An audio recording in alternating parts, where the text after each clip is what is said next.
Démarrons l'actualité internationale par le conflit qui déchire le Mali, qui est marqué par une hausse des crimes commis contre des civils dans le centre du Mali, pour lesquels l'impunité règne toujours, déplore mercredi 13 avril Amnesty International dans un nouveau rapport analysant la réponse judiciaire à ces actes. L'ONG appelle le gouvernement à accentuer la réponse judiciaire pour combattre l'impunité qui règne toujours.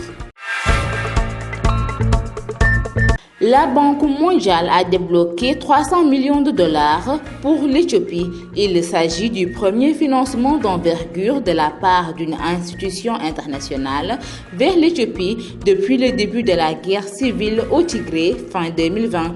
Les 300 millions de dollars annoncés par la Banque mondiale sont destinés au soutien des communautés, en particulier la reconstruction d'infrastructures endommagées par la guerre ainsi que l'accompagnement des victimes de violences sexuelles.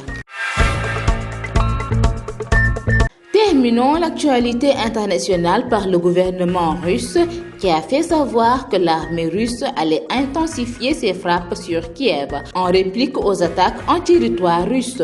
Moscou a aussi annoncé qu'une usine d'armement a été bombardée près de la capitale ukrainienne.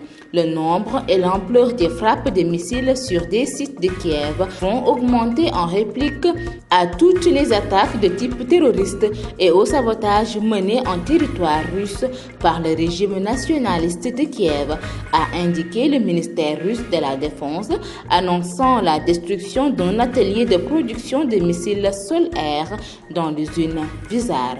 Mesdames et messieurs, c'en est tout pour l'actualité internationale.